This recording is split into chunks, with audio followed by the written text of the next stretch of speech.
Eh, Saudara sekalian, saya ingin mengupdate perkembangan penanganan pinjol ilegal hari ini, dan saya mengundang dua pejabat yang terkait dengan penegakan hukum.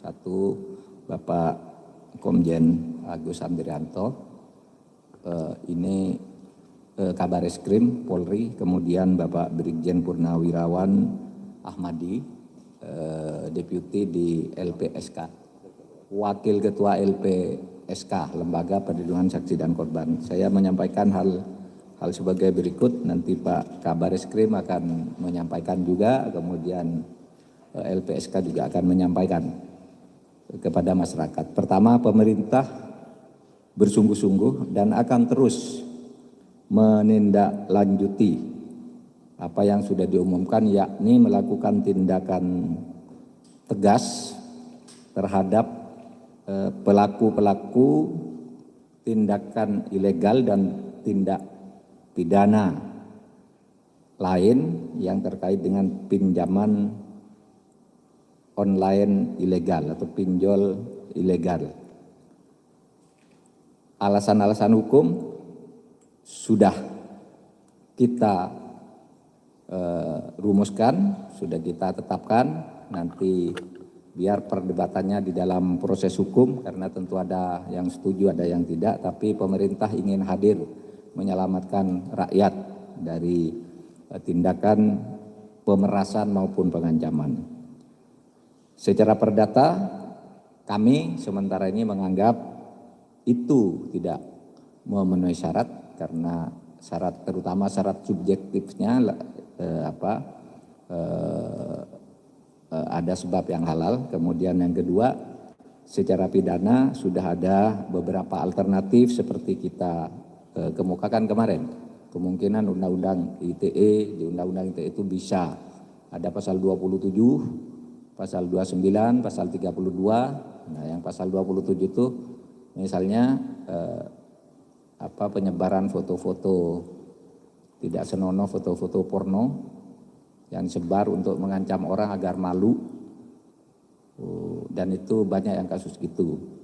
Nanti semuanya akan terus ditindaklanjuti. Kemudian para korban supaya berani melapor, polisi akan memberikan perlindungan. Pun kalau nanti terkait dengan perlindungan yang lebih spesifik bisa dilakukan oleh Lembaga Perlindungan Saksi dan Korban, yang semuanya itu disediakan sebagai instrumen undang-undang. Itu saja pengantar dari saya. Saya mempersilahkan Bapak Kabareskrim Komjen Agus Andrianto untuk menyampaikan keterangan atau mengupdate perkembangan tentang apa yang sampai saat ini sudah dilakukan. Terima kasih Pak Kabareskrim. Baik, terima kasih rekan-rekan media. Sesuai dengan kesempatan yang diberikan kepada kami oleh Bapak Menko Polhukam, oleh karena itu pada kesempatan ini saya sampaikan perkembangan penanganan kasus pinjaman online ilegal yang dilaksanakan oleh jajaran Polri sesuai dengan instruksi Bapak Presiden melalui Bapak Kapolri. Kita sudah mengungkap 13 kasus dengan 57 tersangka yang tersebar di seluruh wilayah Indonesia. Yang pertama kita mengungkap dari Barreskrim sendiri, kemudian dari Polda Metro, kemudian Polda Jawa Barat, Polda Kalimantan Barat, dan Polda Jawa Tengah. Sementara perkembangan daripada penanganan kasus tersebut kita sedang analisis, kemudian hasil daripada analisis itu akan kita distribusikan kepada seluruh wilayah agar pelaku-pelaku usaha pinjaman online ilegal ini bisa kita tindak sesuai dengan apa yang sudah diputuskan oleh pemerintah. Bahwa memang sebagaimana apa yang disampaikan oleh Bapak Menko Polhukam tadi, bahwa pinjaman online ilegal ini secara objektif dan subjektif tidak memenuhi unsur keperdataan. Artinya kepada mereka tindakan mereka adalah tindakan ilegal, sehingga ini perlu kita lakukan penindakan. Ekses daripada keputusan pemerintah yang menghimbau kepada warga masyarakat yang sudah terlanjur menjadi korban pinjaman online ilegal tersebut, kami jajaran kepolisian tentunya siap untuk memberikan pengamanan saya sudah atas perintah Bapak Kapolri, kami sudah menerbitkan TR, telegram kepada seluruh Polda untuk memberikan respon cepat kepada keluhan masyarakat apabila ada tindakan-tindakan yang dirasakan mengganggu secara psikis maupun fisik kepada masyarakat yang kebetulan menjadi korban pinjaman ilegal ini. Jadi mohon kepada warga masyarakat untuk berani melaporkan kepada kepolisian atas peristiwa yang dihadapi apabila terkait dengan pinjaman online ilegal ini. Saya rasa itu yang dapat kami sampaikan. Terima kasih. Silakan Pak. Bismillahirrahmanirrahim. Kami dari Lembaga Perlindungan Saksi dan Korban bertugas berwenang memberikan perlindungan saksi dan korban dalam proses peradilan pidana. Terkait dengan kasus pinjol ilegal, LPSK juga sudah berkoordinasi dengan Barreskrim Polri, pihak-pihak terkait yang tidak perlu saya sebutkan pada kesempatan ini.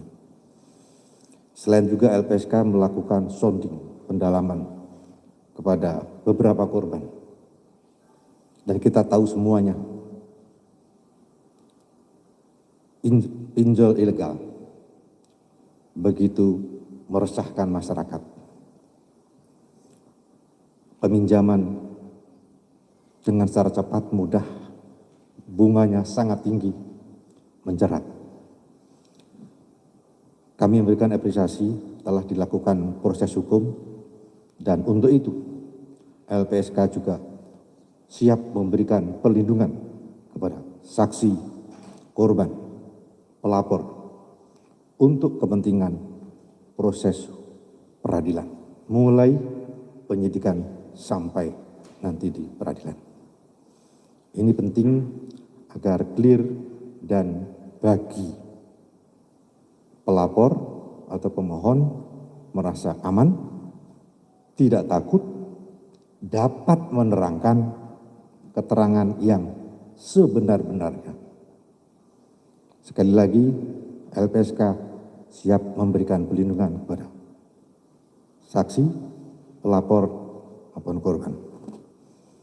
Dan untuk itu, jangan ragu-ragu juga mengajukan permohonan perlindungan kepada LPSK.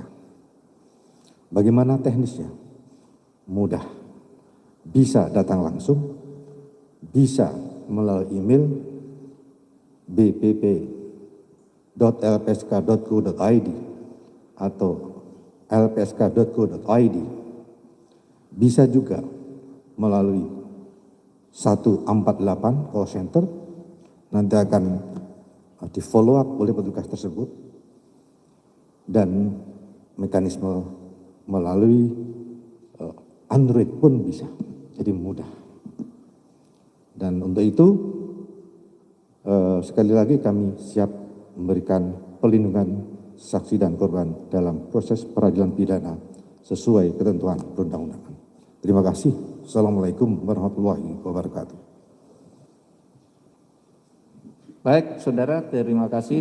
Tidak ada tanya jawab, itu informasi update. Tolong disebarluaskan siapa yang menjadi korban dan masih diteror, jangan takut untuk menyampaikan laporan, menyampaikan informasi kepolisian. Saya tahu Polri sangat proaktif, tetapi kalau masih ada yang terlewat, silakan lapor. Proaktif itu artinya udah banyak sekali laporan-laporan.